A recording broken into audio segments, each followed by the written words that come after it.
Hello, Dense MC here with another Charlie's Angels summary and review. Broadcast on February 8, 1978, Angel Blues, not to be confused with Season 1's Blue Angels, is the 21st episode of the second season. A young country singer abruptly leaves during her stage performance and is found dead on her way home. Drug use may have killed the girl, but her father and fan Charlie want to know who gave it to her and why.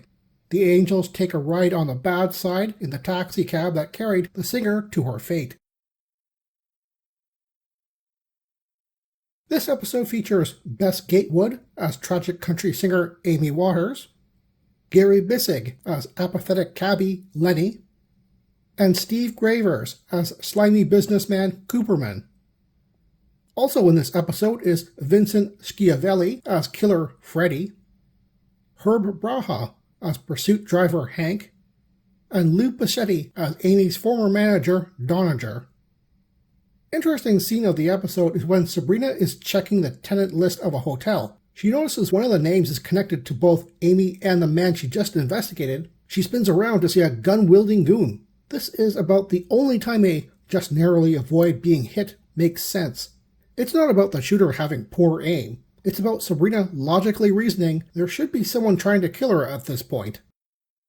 Interesting dialogue of the episode is when Kelly realizes she's being followed by a car. She was already speaking to Boz and the other Angels via car phone when she declares she has another little problem to take care of. Chris says, "Okay, you be careful." And Kelly responds, "Every day, in every way." I'm surprised this line didn't become a catchphrase. It seems almost every episode could have used that line when the Angels split up to do their thing. After abruptly leaving a stage performance, internationally recognized country singer Amy Waters takes an aimless taxi cab ride. Stopping to call her father, who is with the police, at a payphone booth, the bruised Amy is followed by two men in a car. Dropped off near her home, Amy is ambushed by the two men who followed her and is drugged to death. Both Amy's father and Charlie, who is a fan of hers, don't believe she just overdosed, but think foul play is at hand. The Angels start by checking her route and go to the taxi company to have Lenny, the driver, take Chris to each of Amy's stops. Not sure if a nighttime cabbie would switch to a daytime route so quickly, but whatever. The first stop Amy took, and incidentally got beaten up and relieved of her cash, is an apartment Kelly checks out, but the two men follow her. Kelly isn't impressed by the mercenary guitarist she meets there, but leaves. One of the two men, Freddy, goes to the apartment and questions the guitarist, but ends up shooting him during a struggle. Lenny's next stop leads them to a restaurant that Sabrina checks out. The restaurant owner, Cooperman, now owns Amy's music publishing company, and Sabrina ruffles a few feathers, accusing him of coercion to sell, and laundering syndicate money through this and his other unrelated businesses. While Chris and Lenny take a break at the diner Amy visited, Kelly notices she's being followed by Hank, the remaining mystery man who ambushed Amy. Lenny stops at a hotel, which Sabrina elects to investigate, but while writing down the tenants' names, she's being stalked by Cooperman's goon. Narrowly avoiding being shot, she interrogates the hotel tenant, Doninger, who was formerly Amy's manager, but now works for Cooperman. Doninger confesses that the only reason he sold Amy's music behind her back was because he knew how scary syndicate-backed Cooperman could be. Kelly takes Bosley's advice and turns the tables on Hank, her follower, later asking Sabrina to take over tailing duty. Sabrina follows Hank to a laundromat, where she witnesses him and Freddy removing a soap machine and placing it in a truck.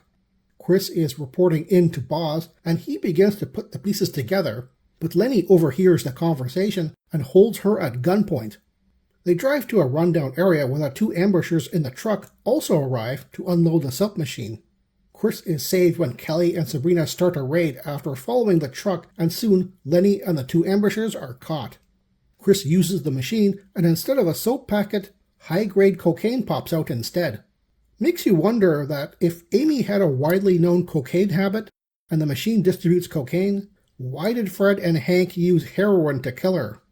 The Angels speculate that the laundromat was the distribution point for the drug, and that Amy, and any other user, would buy a special coin to use on the machine. Lenny's cab would be the only one to go to and from the laundromat for security. When Amy threatened to talk to the police after going home, Fred, Hank, and Lenny assumed she would snitch on the drug exchange. They had no idea she was more concerned with getting back her illegally sold music from Cooperman. Charlie, Bosley, and the Angels all listened to one of Amy's popular songs with somber faces. Roll credits.